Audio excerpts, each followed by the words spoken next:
What's good, everybody? We're back for CFB Prime Episode 3. I'm your host, Nino Brown, a.k.a. the Mayor. I got my boy, my guy, Brian Bosage. You know him as Deep Fried Draft from draftcountdown.com. How we doing tonight, buddy? Man, I'm doing great. What are we, 10 days away from the draft? I feel like my board's finished. It's maybe some small tweaks here and there, but it's Shane's like, you're way ahead of me. And I'm like, that might not be a good thing, though.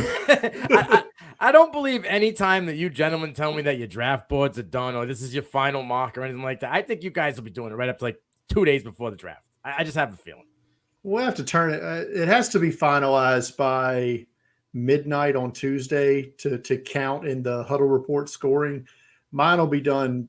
Like I said, I may tweak it here or there, but not much is going to change as far as the way it's going to go. I feel like I've put the time in. It's done.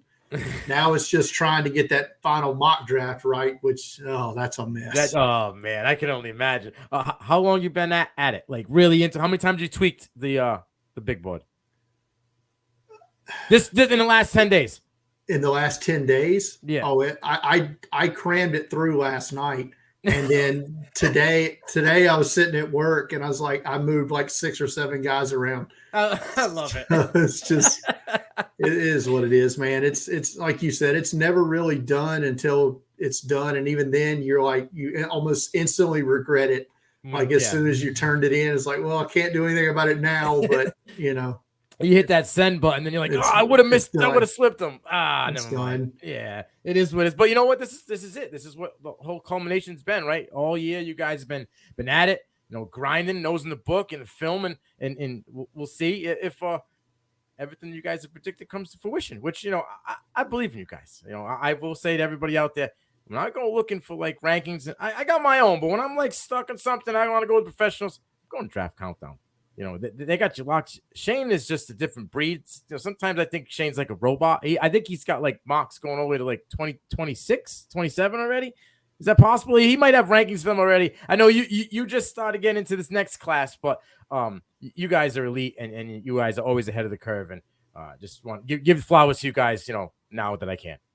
Shane will have a 2026 mock draft out before we break for the summer. So yeah, that's what I'm saying. He's a robot. I'm telling you, he's not human. I love him to death. Yeah, I told him if anybody is prepared for parenthood, it's Shane because he doesn't sleep anyway, so he'll be fine. I figured he can't sleep, but the amount of work and like the player profiles and stuff that he does, I know how much I get to sleep, and I do like maybe a third of what he does. So I can only imagine. He sleeps with his eyes open. You don't even know when he's sleeping. All right, we're gonna get into the defensive side of the ball. We talked last 2 episodes. I had Travis May on. We talked with John Lobb about running backs, and we talked draft and offense the last 2 episodes. So we're gonna get into defense. We're gonna start out with some linebackers. I got 2 names that I'm gonna throw out there, talk about, and then I'm gonna let Brian get into a couple of his guys. For me, first guy off the board for me, I just think he's got to be LB1 for me going into it right now, going into the new season, is Jeremiah Trotter Jr. out of Clemson, 6'1", 210. I mean, 13 games, he had like 90 tackles, 50 solo, 13 and a half tackles for loss, Brian, 6.5 sacks. I mean, he's just wreaks havoc in the backfield, and that was with superior talent around him, right? Like, you got Simpson around him, you had Miles Murphy, Brzee, like you had all these guys, and he was eating while they were eating. So you couldn't say like, oh, these guys open up holes for him, and that's why their numbers weren't as good as. Nah, man, he's just as good as the talent that was in front of him. They're going into this year's draft. He had 35 run stops, 6 QB hits, and he had 6 QB hurries. What are your thoughts, real quick, on Trotter before I hit my next guy? You got to love the bloodlines, right? His father was a great linebacker. My question with Trotter in next season is going to be, and like I said, I haven't done any film on him at all because he hasn't been draft eligible until next year. So That'll be my first deep dive into him. I'll probably get into him over the summer. It will be interesting to get a baseline, though, of, like you said, with all the talent around him, Trenton Simpson, KJ Henry, Brian Brzee, all these guys he's played with. Well, now he's not going to have those guys. He's going to have – we'll talk about one of his teammates a little bit later, I believe a guy who could have been in this draft class. Yeah. But it'll be interesting to see how he performs without all of those guys who are going to be drafted in the NFL this year. It's going to be interesting to see. Like I said, and it's just so wild next year in college football. We're going to have Jeremiah Trotter Jr. I know you've probably talked about Marvin Harrison Jr. And over this weekend, I didn't even know Antonio Gates Jr. was a thing. Yeah. And now I find out that's just like, holy crap. Joe Horn Jr. in Colorado this year. Like, it's crazy. Like, I love seeing it, though. Like, it's never been like that. Every once in a while, you get a couple here and there. It was never all like in like back-to-back classes. Like this year, you got Joey Porter Jr. And it's crazy. You like to see it. You like to see these guys. Isn't Chris Henry's son in high school? Yeah. I see he's like doing recruiting trips and stuff now. Yeah, he was just at Ohio State, I believe, like 2 weekends ago. Of course, Shane drafted him in our, pinnacle of Devy draft. Wide receiver prop. Why wouldn't you go to Ohio State at this point?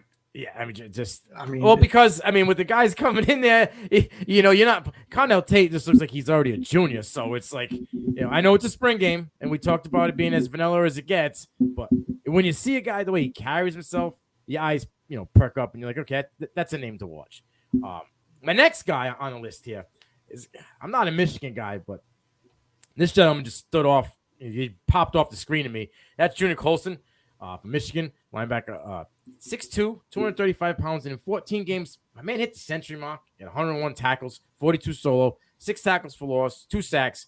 He had 1 pass defense. 101 tackles, and he had a missed tackle rate of 6% with 28 run stops. You got to love a guy that's missed tackle rate is minute, right? And then against 2 big games for him, I call him the Haitian sensation, right? He had 12 tackles against Maryland, 10 tackles against Michigan State. Now, I don't mention many other games outside of that because to start off the year, they had as cupcake as a schedule as it can get.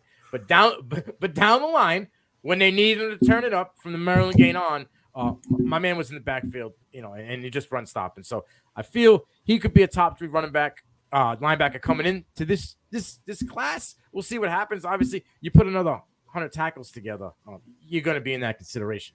But Brian, give me 2 of your guys that you like. Well, you can tell Colson's a guy. He's not even on our 2024 watch list yet. Shane hasn't added in his guys yet, so I presume that he'll be on there by the time this gets going. So he's definitely a guy. We mentioned Trotter earlier, and I want to preface this by saying we're talking about potential LB1, potential LB3. Noah Sewell was going away LB1 going into the season last year. May not be drafted in the first 2 days. Matter of fact, I think it'd be an upset if he was at this point. So what? You don't even think he's going in the second round? I think Noah Sewell's going in round 4. Well, that is a steal for whoever gets him in the 4th round. I'll tell you that. Maybe so. Yeah. But I tell you, guy I really popped on the tape to me because of his versatility and ability to make the tackles. And you watched him a little bit today, called him a wrecking ball. Richard Jubinor from Troy, huge, 6'3", 233. I think he's going to be one of those combo guys. I'm not going to say like Micah Parsons, but kind of how Dallas utilizes him as a stand-up backer and then as a pass rusher on downs. I think that's kind of similar to how Troy uses him. 8 sacks last year and 517 snaps. Gets in the backfield a lot, misses probably more tackles than he should, but maybe we clean that up, and he's missed a little time last year with injury as well. So get that sorted out, but could be one of the definite standout defenders in the Sun Belt next year. And a guy I look forward to writing about a fair bit on my Sun Belt Saturday columns.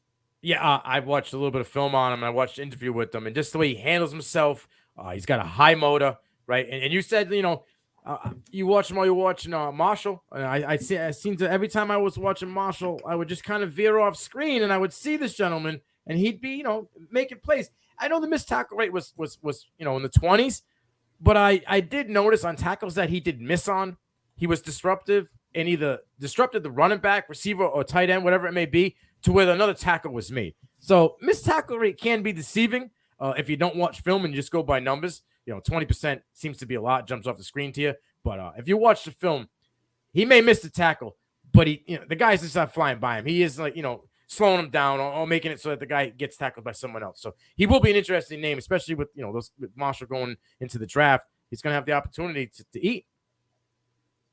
The CFL draft. I'm just he put his name into it, right? He was at the Senior Bowl. He's small, man. I apologize, Carlton Marshall. He's a great dude, but yeah, he's small. He's just so small, and he's not athletic at all. No, listen, he's not. If he was the size of Ivan Pace or Deion Henley, because those are small, compact guys, then I would think he has a chance. But he's like 4 inches shorter than them gentlemen. So that's a big hit. You know what I mean? You can't even measured 5'7" and change. I'm 5'6", bro. There's no way I'm playing in the NFL. No, sir.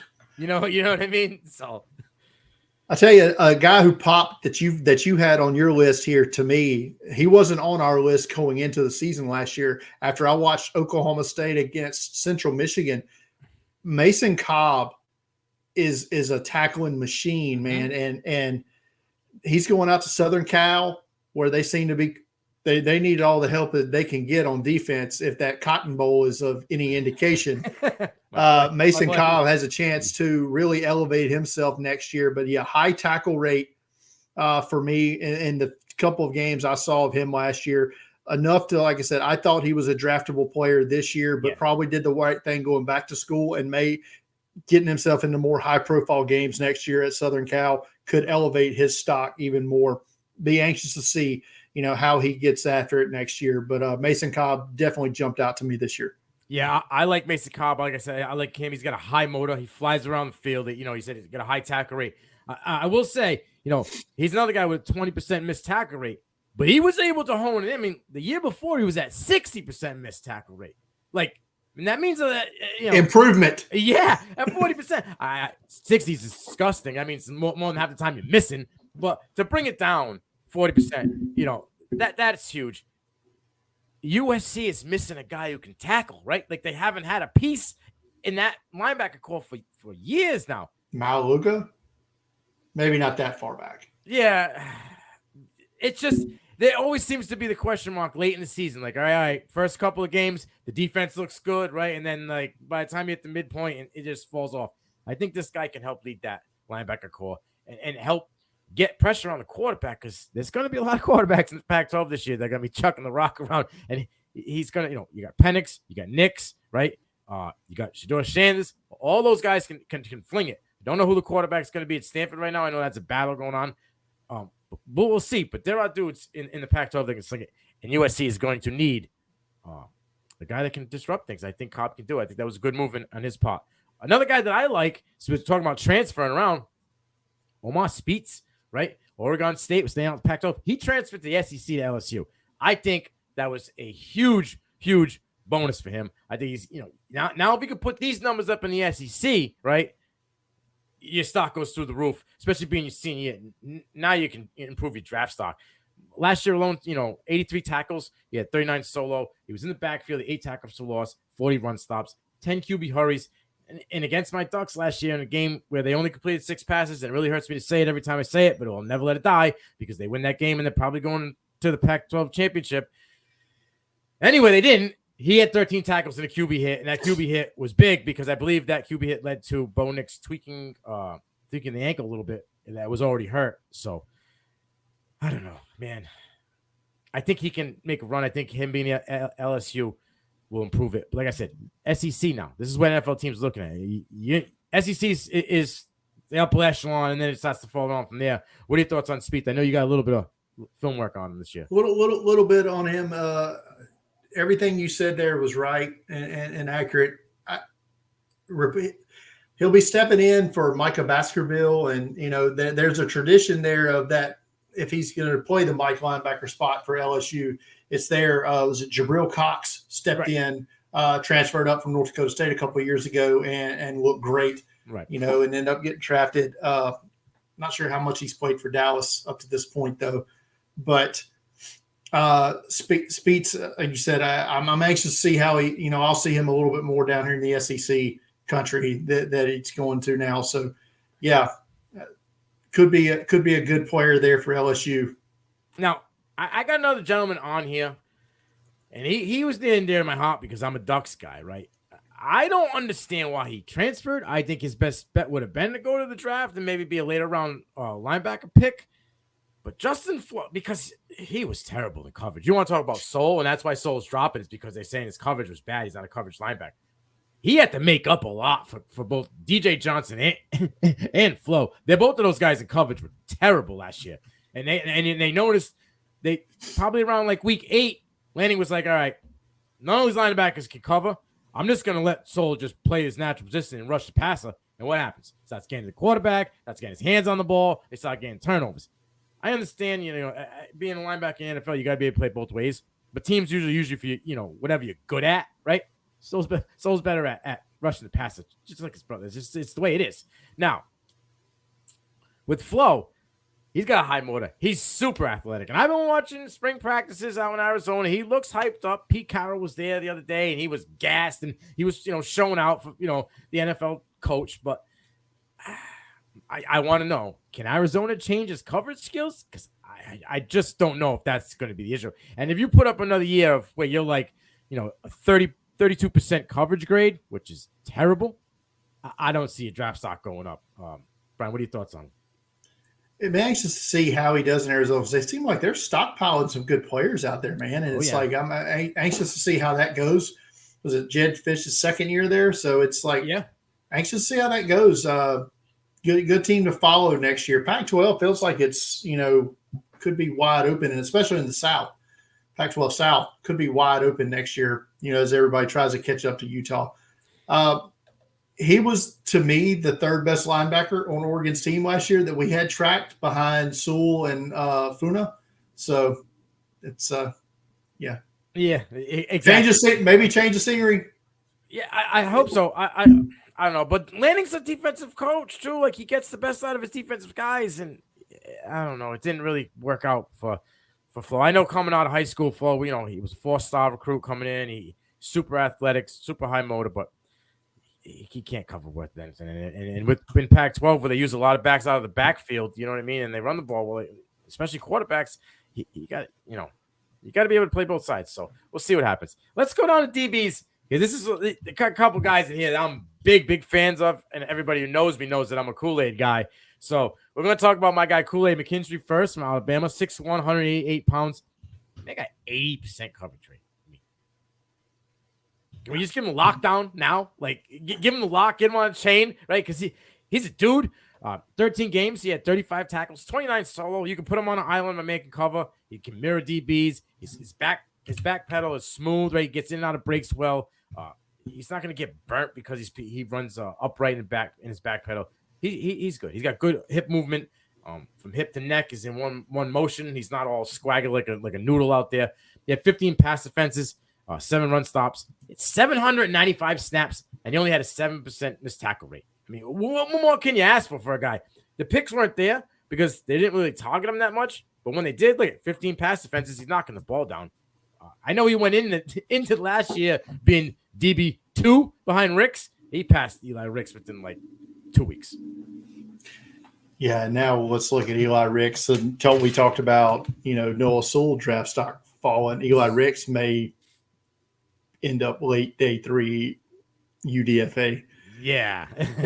we'll see. I got to get this off my chest. It's hard for me to take a guy as a draft prospect seriously when we're calling him Kool-Aid.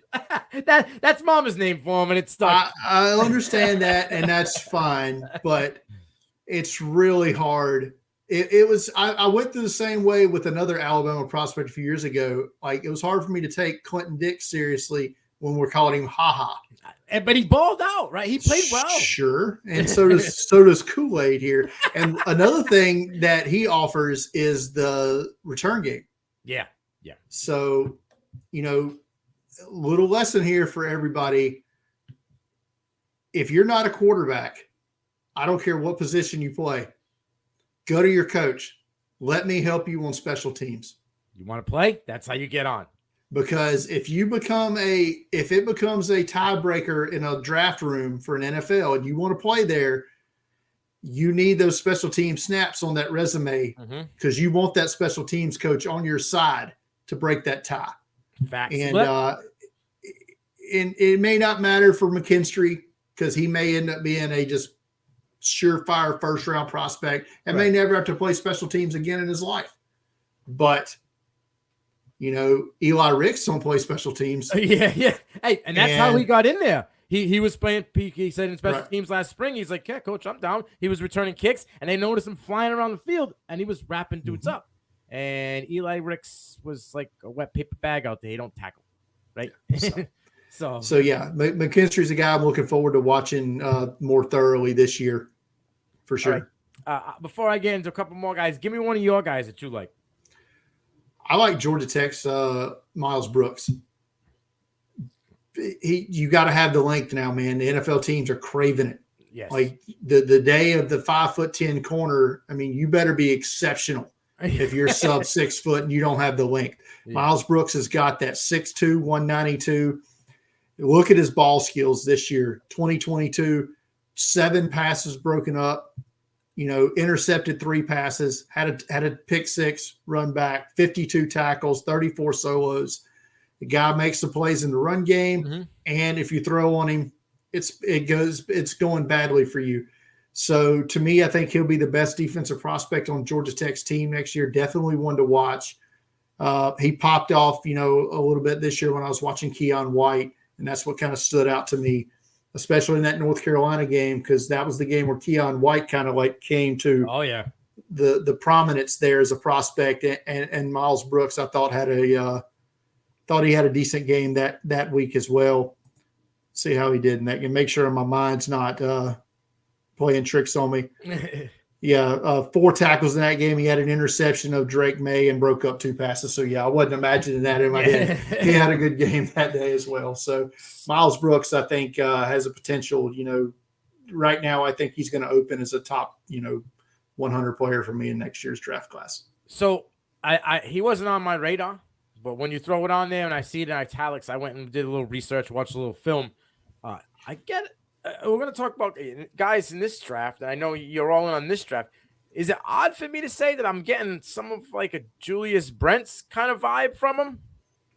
Yes. And I feel like you're there a little stiff. Right. At times. And Brents looked stiff on tape. Yes. But then he tested phenomenal. Nothing like that. He tested like he's the most fluid player ever. Was a 9.99 RAS for Julius Brents. I don't necessarily know that Brooks is going to have that kind of athleticism. But like I said, I didn't expect that from Brooks either. So if I'm correct in thinking he could also he'll be a 4th-year player next year, so should be eligible for the Senior Bowl maybe. Yeah. We'll see how that goes. It's so wonky with the eligibility rules now. Yeah. I don't know. Like Cam Smith last year was a 4-year player, but I don't know if he was necessarily eligible. So it's weird to me how some of that works, but it'll be anxious to see how he does this season and how Georgia Tech in general does. Now, you said Keon White, so I'm blowing a whistle here on this one. Brian, I went on the Keon White train for a little bit, and I got a little slack from people. And then I go on Twitter today and realize that the NFL draft invited Keon White to the party, but they didn't invite Lucas Van Ness. Now, before we go making the assumptions here, I'm just saying. These are the players that accepted invites to be at the NFL draft. They didn't give one to Quentin Johnson because they don't want the awkward moment, and they put that out there. That's all I'm going to say. So they're not inviting guys. Johnson's wide receiver 1 for me. I don't know, how I feel about that. But let me say this. Slay could have invited Lucas Van Ness, and he just wanted to spend time with his family, and all that. It happens. No, I know, but they're not. Shane put the list out. I was just going off with Shane. No, I agree. But Shane said the same thing. That's not necessarily those 17 guys are locked in the first round. Malik Willis was invited to the draft last year. Malik Willis went, 80-something? overall. Yeah, I understand. Let's not take that list as the gospel. Is all I'm saying. No. I'm just going by what I see. I'm just throwing it out there. It just was odd to me because Keon White kind of was like a late bloomer, and not many people were talking about him. And then all of a sudden, here comes a couple games, couple bowl games, and all of a sudden, tight end at Old Dominion. Yeah, and then he wreaks havoc all year, right? All this year. Yeah. All this year. But, 1 year wonder. Yeah. Wait, Lucas Van Ness didn't start a single game. No, and Lucas Van Ness is not that high on my board either. I'm going. You are one of the rare ones, but a lot of people in this community seem to rocket him up the boards the last couple of weeks here. I'll say this: Keon White is edge 9 on my board. Okay. Lucas Van Ness is edge 10. I also saw Will Anderson on some people's boards as number 4. Which is absolutely ridiculous that he's not number 1 at all. Like, let's not get cute here, people. Well, let's not acknowledge. Yeah.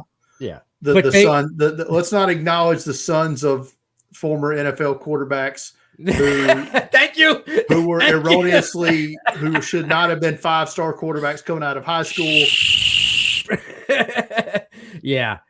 He gets me hot every time I see a list come out from him. And that's why, because you engaged with it. Same thing as the Skip Bayless syndrome at this point. Yeah. I don't comment anymore. I just look at it, shake my head, and just keep scrolling. But all right. So I would probably get killed by my man Dino. My ace in the hole, if I didn't mention his guy Denzel Burke, he's got him at DB1 this year. For me, it's Kool-Aid. I'm going Kool-Aid, and then I got a gentleman that I'm going to talk about probably to wrap up this class that I think is going to be a surprise for a lot of people. But it's Denzel Burke from my guy D-Now, Ohio State, 6 foot 189. He had a coverage grade of 68.6, which isn't the greatest. It ain't bad at all. 13 games, he 524 snaps, 34 tackles, 24 solos. So he's another guy who can stand on an island, doesn't need any help. 3 tackles for loss. He had 5 pass defenses.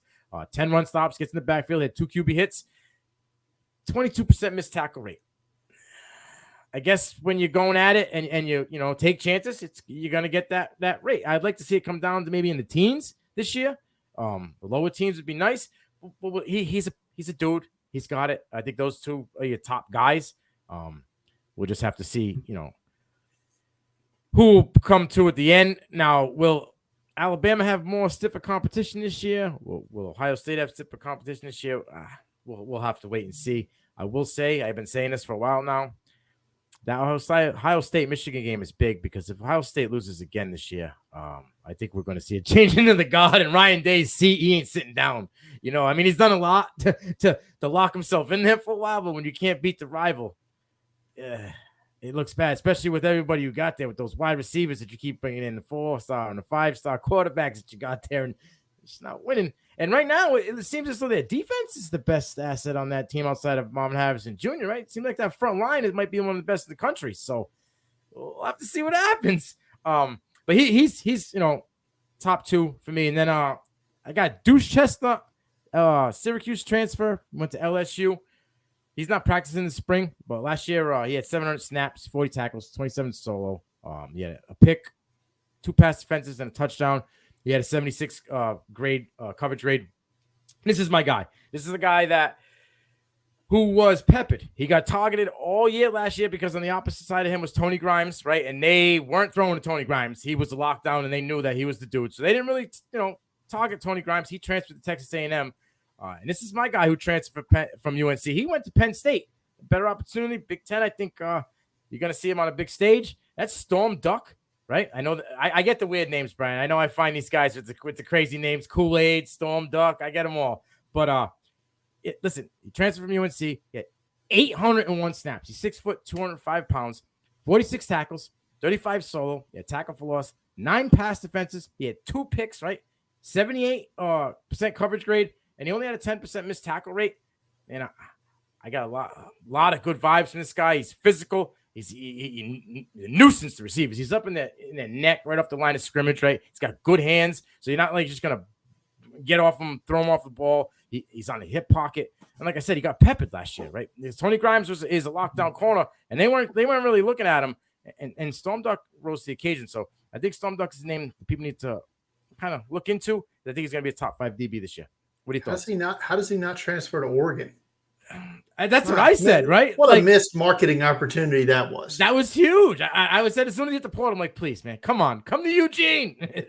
And I think going to Penn State, we're always told don't scout the helmet, scout the player. But Penn State DBs have had some success here recently, so could be a good opportunity there for Storm Duck. Yeah, I'm a little familiar with him. I'm not familiar with Denzel Burke or Deuce Chestnut at all. I haven't watched either of those guys yet, so they will be on our list for next year for sure. But Duck, I am, like I said, I had completely forgot. I think South Carolina may have been trying to get. I can't remember if it was him or Grimes that they were in on. Whichever one was actually from South Carolina. I think it might have been Grimes that they were trying to get to come back on board. So, but yeah, anxious to see how he does at Penn State. You mentioned Denzel Burke, and yeah, just off the top of my head, it just feels like a lot of teams were down a lot early, right? So you're going to see a lot of increased targets to try to get back in the game. So if you can weather the storm, maybe you're fine. We'll see. And you would think with their pass rush, though, it would make covering easier. That's what I would think, right? I said I'll have to go back and see. It'd be an interesting study now that I have this in my head now, this thought process in my head of what to look for with Burke and kind of like see, okay, why did with their pass rush, why was he not on top of things a bit better? Yeah, he should have been able to, because they weren't given 6 seconds, 7 seconds to run around the field and throw the ball. They got about 2.5 to 3 seconds, and you had to fire the ball quickly. So like he should have been able to lock these guys down, at least stay in hip pocket so you can get your hands on the ball. So hey, he's got the talent, and everything. We'll just have to see how this season plays out. Let's hit these safeties. I got a couple guys. I know you got a couple guys that you like. One of these guys I had to go searching for. You threw me an odd one there, the gentleman from Wake Forest. But I found him. So off the top, I got a couple guys on here. Cole Bishop, Andrew McCumba from Clemson. Cole Bishop's out of Utah. Akeem Dent, we spoke about Florida State in the green room. But my guy that I'm really all in on outside of Bishop is Cameron Kitchens out of Miami. I know he's under the 6 foot mark. He's 5'11", 202 pounds, 700 snaps last year, right? 59 tackles, 34 solo, 1.5 tackles for loss, 6 picks. He had a touchdown, a fumble recovery, 12 run stops. He ain't afraid to play down in the box at all. I mean, at a 90.7 coverage grade. Like, bro, that don't scream lockdown to you. You go to PFF, it's all green when it comes to coverage for my man Kitchens. So I like him a lot. And he played with Tyreek Stevenson's last year. So we're going to see Stevenson's not being that physical corner on the outside if Kitchens has to step up more in coverage, and play over the top, or if he can still roam around and just wreak havoc. I think he's a guy that you need to watch out for. Another guy you might not know, like I said, Cole Bishop is my one out of Utah, 6'2", 205, 617 snaps last year, 14 games, 83 tackles. So you got a high tackle rate. 47 of them were solo, right? He had 6 tackles for loss, 1.5 sacks, 3 pass defenses, and a fumble recovery. 14 QB hurries, 70% coverage grade. The missed tackle rate was around 18. So we got to get that down. But my man is everywhere. And in the Pac-12 this year, I think he's going to have more opportunities, like I said, because there's a lot of QBs that can chuck the rock around. What are your thoughts about those two gentlemen? And throw me some of your guys. Yeah, anxious to see both of those guys. The Cole Bishop, I just like watching Utah play. Yeah. So it won't be hard to talk me into watching, and studying him next year. They're just a fun team to watch. I don't know why. It's like one of those teams. It's like you see them play, you see their game on TV, and you're just attracted to watch them for some reason. And so he'll be a guy. Miami's going to have a lot of guys to watch next year. A lot of guys to watch. So Kitchens is now another guy that I'm just going to have to add to the list. That's all. I think we're already about 20 deep on Hurricanes for 2024. So making that hard job much harder for me. Guy who entered the transfer portal for about 4 hours yesterday was Patrick McMorris from San Diego State, all Mountain West player. I mean, guy was a stud the last couple of years. And when I saw my initial reaction, I didn't read the whole article. My initial reaction was Alabama's losing 3 safeties. You're getting a star like this in the portal. He's heading out there. And then I read 2 cents later, oh, his brother is a coach at Cal. Oh, okay. Well, never mind. So, and then he ends up at Cal, like I said, about 4 hours after he entered the portal, replacing Daniel Scott, who I think is going to be drafted on day 3 early. Tremendous athlete. So McMorris will step right in there. But, what a great player he's been for the Aztecs. And I know they're going to hate to lose him, but he's going to be a guy that I think is going to be a potential riser next year on draft boards. Yeah, he plays in the box, right? And he has no problem, getting his nose dirty. What do you have? He had 3 QB hurries and 12 run stops. So he doesn't shy away from, getting his hand down in the box and getting in there and wreaking havoc in the backfield. So that's something that you like to see. I love that, we talked about Scott because I think Scott showed up and showed out at the Senior Bowl, kind of put him on the radar for me. I was familiar with him, but seeing his game live and in person, I was like, all right, this dude can play. You can fill in for that gentleman. You get the opportunities there, so we'll have to see what happens. 4 hours in the portal. Obviously, he's got some talent. Somebody wanted him. Let's talk a little bit about Akeem Dent, right? Because I thought for some reason he was eligible this year. Was he or no? He was. He was on our board. I put him on there. Actually, carried him over from the year before because I thought he stood out to me in a couple when I was watching Jermaine Johnson and a couple other guys from last year. He stood out to me as a redshirt. I think he was a redshirt sophomore at that time. So I'm like, hey, this guy can play. Oh yeah. And so we added him to our watch list last year. Very interesting player. Florida State's another team that college football is better when Florida State's good. Oh yeah, I got him top 5, man. I got him top 5. And they're definitely trending in that direction. I hated that Jaheim Bell left South Carolina to go there, but I think he's going to be so fun in that offense next year. I can't wait to watch it. So. They got 3 receivers that can spread the field, right? Wait, I'm not no knock to the Gamecocks, so don't hate me, but they didn't have that. They had Van. Van was legit, right? Like he can spread the field around, but they didn't have a Johnny Wilson. Well, Juice Wells developed and is now, but I get what you're saying. Yeah, there's no Johnny Wilson 6'7", right? That can go up and get the ball. There was no Micah Pittman that they got there. You know what I mean? And now you add Bell to that. But I think Dent's got to have some position flexibility as well. I think he can play your free safety. He could be a box safety. Mm-hmm. He could play nickel corner. 100%. I think, great versatility there for Akeem Dent.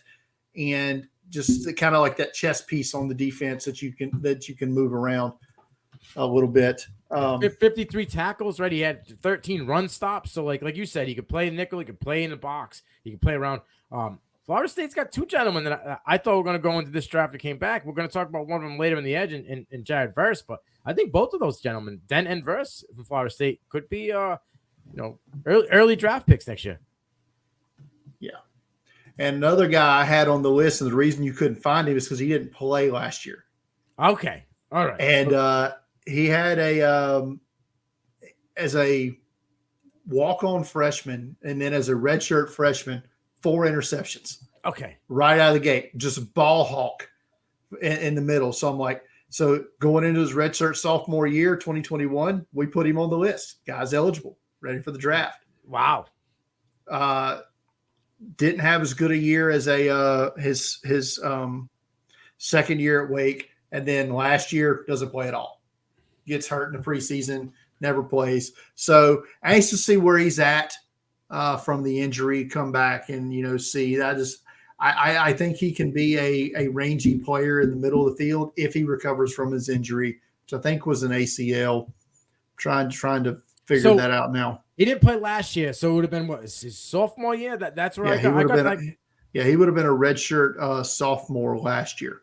All right, so I saw it was his second season. He had 516 snaps, right? That was the year he came to start the bubble. Right? He had 44 tackles, 12 run stops. He had 3 pass breakups and 3 QB hits. So like you said, he flies around the field and he's a difference maker. So hopefully he's fully healthy from the injury. But the guy that I got on my list now, and I'm gonna have to watch him going into this upcoming season.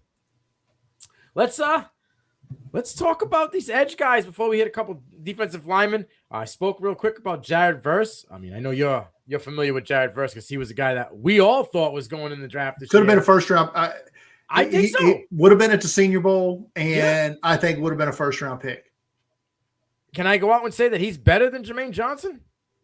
I'm not going to hate you for it. Yeah, okay, because I feel he is, and that's why I was totally shocked when he returned. And then I think it was right after he announced that he was coming back too. But Jared Verse, in 10 games, he had 360 snaps, 48 tackles, 22 solo, 17 tackles for loss, and 9 sacks, 22 QB hurries, 23 run stops. The guy gets a lawn chair and just sits in the backfield. That's what he does, right? He pretty much just change uniforms. That's how much he's on the opposite side of the field. So I think Jared Verse has got to be, obviously, edge one. Everybody's got to be looking at him coming into next year. A couple other guys I got on there.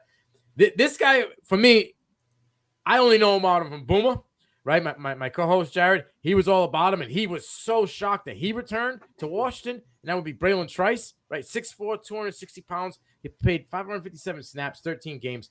He had 38 total tackles, 12 tackles for loss, 9 sacks, and 45 QB hurries, Brian. Like, this is another guy that you thought might have been playing for the other team because he was just always on the other side of the field. It's crazy. How do you not stop this guy? Talk to me about Trice.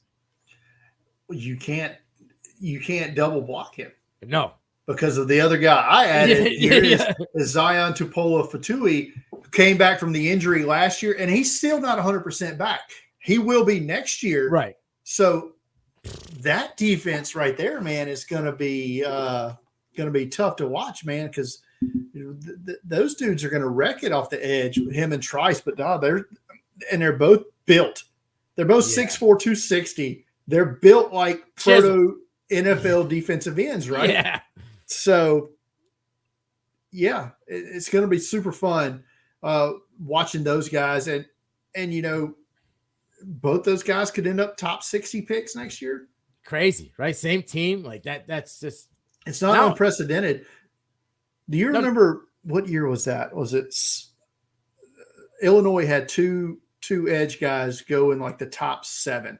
It was Kevin Hardy and Simeon Rice. Yeah. I don't think that both of these guys will go that high. I don't think it's going to quite get to that level. Well, Simeon Rice obviously had a totally different career than Hardy. Right. But yeah, they both were drafted early and yeah, it's not unprecedented is what I'm saying here right. with a pair of edge, rushers from the same team. But it's going to be fun to see.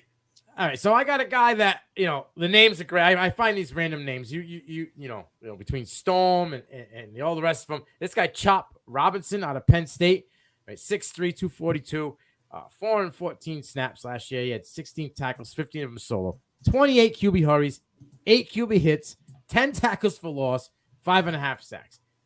I mean, in the limited time he was on the field, he just dominated. Like now he's gonna be the dude. I'm excited to see Chop Robinson. I'm not a Penn State guy. I always have a sour taste in my mouth because, unfortunately, and I know ugliest uniforms in college football. Come at me. I don't care. It doesn't even have anything to do with that. They are ugly. Yeah, they are ugly. But it had to do with they didn't play my guy. They took Sean Clifford over Willie Levis. So I'm going to hate. There's going to be hate in my heart for them no matter what. I will die on the Will Levis train. I don't care if he goes 18. I don't care if he goes 21. What does that say about Will Levis? I expect you to throw a zinger at me every time we're together, Brian, so I was ready. But I'm not that guy that's going to go out there and pump up a guy and then, when nobody else is on the train, just going to let the air deflate. That's my guy. I'll write it out. I know he's got some things to fix. But, hey, just today alone, Peyton Manning went out there and gave him the cosign. That's all I want to say. Peyton Manning co-signed my guy, Willie Levis. But let's get back to the defense, all right? Peyton Manning ain't signing no game checks. No, I think Peyton Manning just said that so the Colts don't go A-Rich and they go get Willie. Because I think if the Colts don't draft Will Levis, I do think he's going to fall. I think he'll fall somewhere to Minnesota or the Rams, which are bad fits for him. I have a thought on that, and we can get to that at the end of the show if you want. Yeah, sure, absolutely. I'm always ready for the hot stuff. So you mentioned Fatui. You got 2 other guys that you want to talk about? Bring them on. How about another guy who transferred from Washington? Yeah, I was looking at it. I was like, oh, my God. Laiatu Latu, sits out year before, sits out the 21 season after transferring from Washington, where he was behind these other two guys. Mm-hmm. Comes to UCLA last year and wreaks havoc. To almost 11 sacks, 10.5 sacks, forced 3 fumbles, 35 hurries. He's a great run defense. I mean, you talk about another guy, could have been in that first round range this year, but goes back to UCLA. So he's another guy that, has to be, along with Verse and Trice. And these guys are all just going to be duking it out, in those edge rankings next year. That class is shaping up to in the Pac-12. In the Pac-12. Yeah, right? Insane. I mean, this is, it's shaping up to be a fun edge group next year to watch and get ready to see for that 24 draft. So, absolutely. But yeah, Latu is another one. And another guy who's now in the Pac-12. I'm not putting him up in that category, but of the 3 main transfers that left South Carolina last year, we talked about Jaheim Bell earlier. Mm-hmm. We haven't talked about Marshawn Lloyd, who went to Southern Cal. The one to me that hurt South Carolina the most initially, I think, is Jordan Birch transferring to Oregon. Former 5-star player, hasn't played up to that 5-star level, but he was getting there. And you started to see it this year where the light bulb finally came on. Yeah. It seemed this year, and he started getting after the quarterback more. So he'll I think immediately, replaces the snaps that DJ Johnson is leaving behind at that edge position. I think, he has a chance to have a lot of success for the Ducks this year. Hope nothing but the best for him. He'll always be a Gamecock, but Hey, they're pairing him on the edge with the freshman 5-star Mateo Ugalale. So Mateo's a dude, right? He was highly recruited. He's in Oregon. His brother's in Oregon State, so that's going to be a matchup later on in the year. But I think Mateo and your guy Burke on each edge, and you're going to have Pac-12, man. It's crazy, and nobody can watch their games. It sucks. And they know they got about one season, maybe 2 seasons left before the bomb goes off, or they're gonna have to bring in whatever's left for remnants of teams to make it happen. I'm so fascinated by how that's going to work out. I just hope they can get their games off of whatever they call the Pac-12 network and get them onto something else that I can actually watch. Apple. Well, I can't watch that either. But that's what they're going to do. They're going to make you get Apple TV. I'm not paying for Apple TV. I pay for everything else already. I'm not. YouTube's killing us, dude. YouTube is killing us right now. Especially with this direct ticket, Sunday ticket now. Direct TV till I die, man. I will stay with it. Satellite, baby, huh? I'm 43 years old, man, and I am such a creature of habit, and I hate change. And I got this remote control right here in my hand, and I can hit this little button that says guide, and I can go through and record games onto my DVR. I will stay with that till I die. Screw all this streaming crap. Hey, they say, creature of habit. If it works and it ain't broke, you don't fix it. I got a hot take, Brian. I'm ready for it. And I don't have a whistle to blow on you. You might blow the whistle on this one. I put it out there on my buddy Jay Crane show, Crane Brothers. He had asked about a hot take about the Pac-12, and I said Washington will be in the race for the number 1 spot in the Pac-12, possible college football playoff opportunity, and Michael Penix will be in the top 3 talk for the Heisman Trophy this year. What are your thoughts on that take? I don't think it's that hot. Well, a lot of people don't talk about it. That's lukewarm to me. Well, because you think about USC, right? Everybody's talking about Lincoln Riley, USC. All I talk about is prime time in Colorado, right? You still got Bo Nix in my Oregon Ducks, but you're not. When Colorado's 0-4, we won't worry about them anymore. Wow, huh? You don't think they beat TCU? I think they win the first game. I don't think they do. I think Shedeur Sanders is way better than Chandler Morris. We'll see. You like Chandler Morris? No. But that don't mean I think that Colorado's going to win that game. Hey, that just says what you think it should do with Sanders without saying what you think it should do with Sanders in a nutshell. I love it. He's not draft eligible yet, so I haven't really studied him either. But he will be, so he'll get the looks this year. And if he's that good, we'll see. I don't know. To me, when you have to completely they're almost doing a 1-for-1 redo of that roster. Like, how many players on that 2 deep that Colorado's going to put out there this year were at Colorado last year? Like, what's the percentage? Probably like 20. Because I talked to the linebacker, their outside linebacker, Devin Grant. Occasionally, I do some graphics for him. He said, "Yeah, it's a big turnover, big change." So, I mean, you're turning over that much of a 2 deep. Out of the gate, I think they're going to struggle. Right, now, out of that 2 deep, though, he went heavy in the secondary. Yeah, well, I mean, this is to be expected. So, if they can get through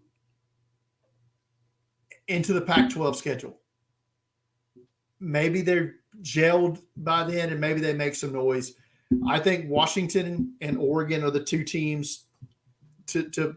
I mean, that game's going to be fun, right? Penix and Nix. As much as I'm not a Bo Nix fan, we've been through this before. Now, all right. If he comes out the gate and starts off like he did last year, are the Auburn days gone? Like, can we just stop talking about him? I think so, because at some point you have to admit that he has grown. Right. So, like last year, I almost single-handedly wrote off every bit of growth I saw from Bo Nix because I remembered the South Carolina game, which was one of the worst quarterback games I've ever seen. Yeah, in my life. So if he continues to show that growth this year, the same thing with Michael Penix. His growth almost was like last year. Okay, he was not that good at Indiana, but he continued to show the growth. You give me one more year. The problem is now you enter the question that people are having with Hendon Hooker this year is you're aging these quarterback prospects up, because I think him and Nix both are going to be 23, 24-year-old. 24. Well, Hendon will be 25. Right. But it's the same. Yeah. But does it really matter though in reality? Because look at the quarterback. Most quarterbacks, if they're halfway decent, are playing to like 36. It shouldn't. But it does. I know. I get it. I mean, I think if they're 24, 25 going in it, but they're putting on upper echelon quality ball, like Hendon Hooker, had he not got hurt, it's probably QB2. But let's look at it like this. Lamar Jackson, who is still waiting on that contract, is 26 years old. Has been an MVP in the league already. Oh, hold on. This is a soft subject for me. How many games has he played in the last 2 years? I agree. But the point is, he's 26. And we're talking about Hendon Hooker as a rookie is going to be 25, is probably going to turn 26. And hasn't played a snap in the NFL yet. Yeah. Bo Nix and Michael Penix both, who I think are, at least Michael Penix is going to enter probably as QB 4-ish, I think, for me. Going into next year's process is going to be 24, maybe even 25. So it matters until it doesn't. Kyle McCord or Michael Penix? Who? What dude? He's Kyle McCord, Ohio State. He's draft eligible. He hasn't been until now. All right. Well, I'll revisit that with you in about week 6, because we talked about Michael Penix being, you said we got him about 4, right? So I'm assuming it goes Caleb, Drake May. Yeah. Who would you have at 3? That's a good question. Where do you have your guy? 7? Rattler? Oh. If he can I may sandbag him on purpose. But if he can, so all right. Before we get quickly into the DL guys, because we're right around an hour. If he can piggyback off how he finished, I think he can kind of salvage himself and get himself into like a top 6 talk. QB-wise. Jordan Travis may be 3. Yeah. Okay. Could be. Could be. I think his upside is his trajectory is heading up. I still want to believe in Tyler Van Dyke too. No, I want to. I said I want to. I didn't say I still did. I said I just don't think he's Cristobal's guy, right? So like, and that's my thing. He's not Cristobal's guy, and you know how Cristobal is. Yeah, 100%. I think there might be a chance he could leave. It's right, just open, right? It's only been 20. We're off the rails, Nino. 36. I know we went from defense to offense. All right, let's go back. There's two of your guys are on this defensive line, and I got one gentleman I want to talk about. We'll talk about these two South Carolina gentlemen. Alex Huntley started to really take off later in the season last year, and he's still a very projectable person, but great size, 6'4", 305, a guy that, you know, the sky seems to be the limit for him, former 4-star player. So, and he's going to pair well with another guy added to my list, who I think is a higher upside player than he is Tonka Hemingway. And, you know, I got all over Kool-Aid for the name, and here I am talking about a guy who's nicknamed after a Tonka truck. But he plays like it, man. He's rugged, and he really had a great game in the bowl game that I saw, the Gator Bowl. I was there in person, and him and Huntley both, man, by the end of that game, they were troopers, because South Carolina had so many of the opt-outs and the transfers and everything else from that bowl game that Huntley and Hemingway had to almost – you're asking two big, beefy SEC defensive linemen to play all game 95% of the snaps. Yep. And by that fourth quarter, man, they were so gassed, and Notre Dame just started gashing them, just picking up 7, 8, 9 yards to carry.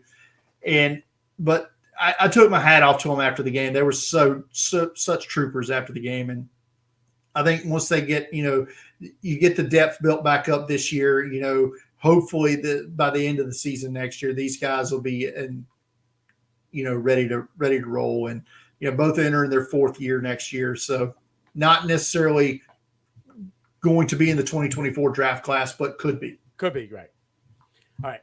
You put a bunch of guys. I had Huntley on there, and you put a few other gentlemen on there. But one of them gentlemen is my guy that I love. When I did the Duke preview, he just screamed off the page to me. He's just a monster of a man. And that would be Dwayne Carter. No, we're not talking about Little Wayne, right? Because this man is 300 pounds, 6'3". He played almost 600 snaps last year, 13 games, 36 tackles, 21 solo, and 11 tackles for loss, 5.5 sacks, 23 run stops, 3 forced fumbles, and 3 fumble recoveries. He is just a force on the line. What are your thoughts on Dwayne Carter? I know he's in the ACC and playing for Duke, but, man, I just think this kid's got that juice. Yeah, after Shane put Shaka Hayward, their linebacker, on our list about midseason last year, I had to go back and watch him. So when I was watching him, Carter just jumped. Yeah, they moved him in and out. They moved him inside out. So they played him on the defensive end, then kicked him inside. So they kind of like just moved him around the entire game that I watched. And you know, he gets his hands up. You know, when he's not going to make a play, he gets the hands up, you know, knock the ball down. Just four passes deflected last year, forced 3 fumbles, you know, 5.5 sacks, lives in the backfield, man, and constantly making plays. You know, nobody cares because it's Duke. Right. But people are going to watch more Duke next year. We talked off air about Riley Leonard. Yeah. You know, local here to our area, played at Fairhope High School. So I turned Shane on to Riley Leonard. Now he's all on that train as yes, well. So Duke will have the attention more next year, and people will see more of Dwayne Carter, I think. A guy I was shocked you didn't have written down here was Jerzon Newton from Illinois. This guy could be a top 15 pick next year. He's a dude. He got that motor. We're looking at the Illinois defense this year could have, 5 guys drafted in the top 100? Yeah, right? He would have been the highest drafted of all of them, I think, if he's in this class, if he's eligible. That's how good Jerzon Newton is. 14 tackles for loss at what is he listed at here? 6'2", 280. So we're talking about Ncaa this year. I think he's a bigger version of what you're going to get from Kalijah Ncaa next year. That impactful of a player. I think, like I said, maybe he didn't get drafted higher than Devin Witherspoon, but he's going to have that kind of impact. Pass rush up the middle. So last year, was it 14 tackles for loss, 5.5 sacks, 3 passes deflected, recovered 2 fumbles. So he's just, the sky's the limit. He's getting better and better and better. And I think he's going to enter next year as my DL1 for the 2024 draft. Circle back to my guy at Duke. I think he's a more athletic Brian Brazier. Right? Obviously, just plays at a different, small school, but Carter's motive for a guy that's 300 pounds, man, and the way he moves and gets around that, he plays inside and outside, and Brazier plays inside and outside. More on the outside, but he can't rotate to the inside. Speaking of Brazier, another guy I had added here, Rook or Horahoro, had accepted an invite to the Senior Bowl, so would have been in this class, and then decided, hey, I'm going to go back to school. Right. He's got a chance to be one of their to elevate himself back into that range. Jim Nagy, I think, thought he was a top 100 player in this class, but opted to go back to school. So anxious name to keep an eye on for next year. Well, at least Trotter's not going to be doing it all by himself. Then he's got a guy right there in front of him. He's got one guy opening up gaps for him. So let's be honest. They're going to have a lot of guys. Yeah, they always. We just don't know who they are yet. Yeah, exactly. Someone's going to step up. They always do. Brian, real quick, you said you had a hot take you wanted to talk about at the end of the show. Set it off. We are. Have you looked at the latest odds on the draft order so far? Yeah, as of today. I saw Bryce Young's now like minus 11. Yeah. Minus 1,000 something to be the top pick. I think we can etch that one in now. Yeah. He called off all of his other visits, so it's over. Yeah. we feel pretty good. Carolina's taking Bryce Young at number 1 now. Houston's trading too. Is Houston trading? Or are they going to sit and take Will Anderson? Lance Zierlein said that Houston is in talks right now to get out of this pick. Very well could be. Who are they in talks with? Right. Because if they stay pat, take Will Anderson, and then that puts your guy in play for them later. Yes. Because they come back up from 12 to take Levis. I'll take that. If that's their guy. Right. If they stay and take Will Anderson, I think that's something to watch out for, bottom end of the top 10. Arizona now sits at 3. Arizona's not taking a quarterback. If I'm Indianapolis, I'm selling everything. What is it going to cost me to go from 4 to 3? This is going to cost more than normally it would to go up 1 spot. You've got to do everything you can to secure CJ Stroud on your team if you're Indianapolis. So would you do you take the 4, a 2024 second, and Shaq Leonard? I don't know if a player, and you're not taking, like, you've already drafted 112 linebackers on your team if you're Arizona. I don't know that necessarily know that Shaq Leonard and his contract is of note for you. But as crazy as it sounds to go up 1 pick, I'd give up 24-1 to go up 1 spot to secure CJ Stroud on my team. You've got to come out of this. If you're Indianapolis, you have to, and Houston's not going to trade with you. No. If anything, Houston is entertaining trades from teams that want to come up to draft Stroud because they don't want him in Indianapolis. Yeah, right, exactly. So they may take a lesser deal if they are hell bent on moving back, just to keep him away from Indianapolis. Wow. So if someone come up and stole them from Indianapolis and they're still sitting at 4, are they going Richardson? I think they take Levis over Richardson. That was probably the best Levis thing you've ever said to me. It may be. And on that time of talking, and the sad part about it is I wouldn't disagree with it at that point. Indianapolis has got to get a quarterback in this draft class. And he said it how many times? Irsay's come out publicly and said that they need a quarterback. They have to. It's been 3 years. Well, it's been 5 years, right, since Andrew Luck left? Yeah. If Indianapolis rolls into 2024 or 2023 with Gardner Minshew as QB1, they're punting for Caleb. They're punting. Chris Ballard's punting for a new job. He's unemployed. You think so? Yes. It's his fault they're in the situation to begin with now. Why? Because he took Phillip Rivers in free agency? Well, you haven't figured this out. You brought in Matt Ryan. You brought in Carson Wentz. You brought in Phillip Rivers. You have failed at this 3 times already. But he drafted Andrew Luck though. Like he wasn't expecting Luck to call it a career early. Okay, but he failed Andrew Luck by putting a bunch of bums in front of him for 3 years and getting his head screwed up. They drafted 2 top offensive and they finally got the offensive line fixed after Andrew Luck couldn't remember his middle name. So, who's worse at drafting offensive linemen, the Jets or the Colts? Do I know? Who's worse at drafting offensive linemen, the Jets or the Colts? Well, the Colts at least had drafted offensive linemen well. It just they waited too long to do it. Right. That's the problem. The Jets just swing and miss. The Jets just swing and miss. And they're probably going to do it again this year. They're probably going to draft Roderick Jones or Paris Johnson. Hopefully they don't screw up. You know, Mekhi Becton shouldn't have failed though. He can't stay healthy. That's the problem. Yeah, I mean his lower body is trash, and that's what he needs to be solid. Yeah.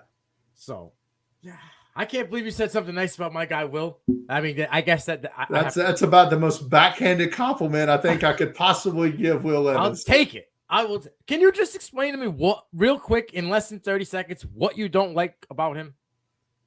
He's about as consistent on tape as I can't. My analogy game is poor. He's there's no consistency with him. Did you watch last year's tape at all? 2022? No, 2021. Yes. And even with a better offensive coordinator and better weapons, he still wasn't consistent on a series basis, much less, game to game. And it got even worse this year. Yeah. And in the back of my mind, and I know I don't want to say this, but this was a question about Mitchell Trubisky when he came out. Why couldn't he beat out? I can't remember the Williams kid that was the quarterback at North Carolina. Why do we go this way? Why is this? But Trubisky couldn't beat him out, and then ends up politics. We know this. Whatever.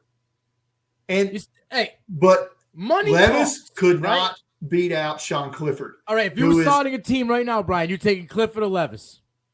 I'm taking Levis. So it's obvious that he's a better quarterback, right? But why didn't he play ahead of Sean Clifford? Why didn't Joe Burrow play at Ohio State ahead of any of those gentlemen?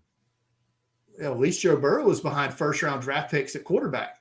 That are terrible.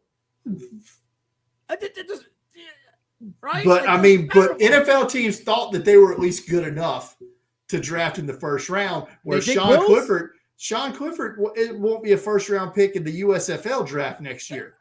But Will's going to be could it be a first-round pick? Could be, maybe not. He's going to be way higher drafted than Clifford. That's for sure. If you told me one of the 4 quarterbacks falls out of the first round, it's Levis.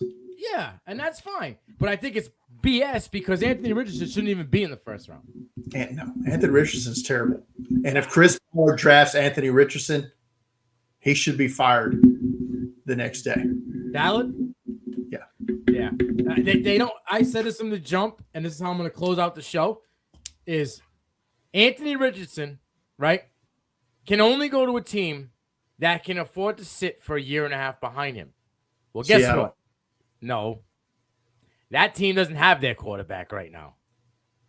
Lamar Jackson. That is the only... Seattle isn't built for his style of play because they don't have a guy to take it over the top. Lockett's done. This has got to be Lockett's last year, right? If you're Jim Irsay, and cash may be an issue, why have you not signed Lamar Jackson to a fully guaranteed offer sheet right now? Well, because now it has to be 225. Okay. Because Baltimore gave him 200 and he didn't even look at it. Okay. So this is why I think he's not going back. I think the relationship is ruined. but you're Indianapolis, and I just said give up 2 1s to go up to CJ Stroud. And that's what they're offering. That's what they want. It's 2 1s, right? Right. And I just said give up 2 1s to go up 1 pick. So if you sign, still proven, he's not even proven. Right. So why would you not, if you're Indianapolis, give Lamar fully guaranteed $225 million offer sheet that Baltimore basically saying they're not going to match because they don't want to give him a fully guaranteed deal, right? Right. So why would you not give him $5 million more than Cleveland gave Deshaun Watson fully guaranteed? That's all he wants. That's what he wanted off the rip. And you give Baltimore 4 this year and whatever next year, 24 next year, right? Because Indianapolis wins the AFC South next year if Lamar Jackson's their quarterback. They probably win it. Yeah, 100%. They'd probably run away with it. Well, I don't know. Jackson will probably be good this year. But yeah, if they have Lamar Jackson, I think Indianapolis has the rest of the team in place. I agree. To compete with Lamar if Lamar Jackson. Their defense, they can bolster it in the draft. Like because there's enough cornerback depth in the draft and safety depth, they can get that.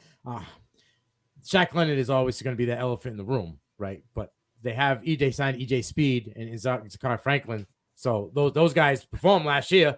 Why would they not perform again this year if Leonard's not the dude? I think you're right. I think would it be crazy for me to say that there's like cohesion amongst owners about this guaranteed money? I can't. I don't want to go there. I don't necessarily think that's the case because there's going to be one of the cheapest NFL owners ever is about to throw out that kind of bag guaranteed to another quarterback. So yeah, I just thought if anybody was going to do it, would have been Schneider, right? Like a big throw the finger at you. I'm going to guarantee this dude all the money. I'm going to give him whatever it is he wants, and then I'm selling the team for $6 billion. Would have been kind of funny. Right. It would have been Schneider-esque, right? All right, Brian. I appreciate you coming on. This is an absolutely phenomenal episode. Before we go, tell the people at home where they can find you and your work. Follow me on Twitter, everybody, at Deep Fried Draft.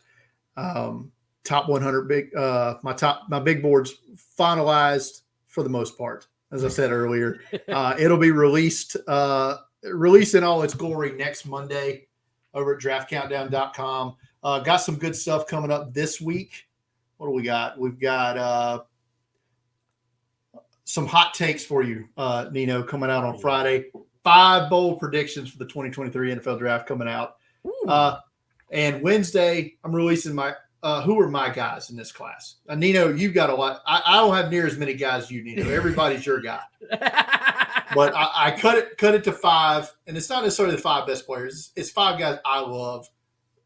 Some of them may not even get drafted, but it's just guys that I like for this class.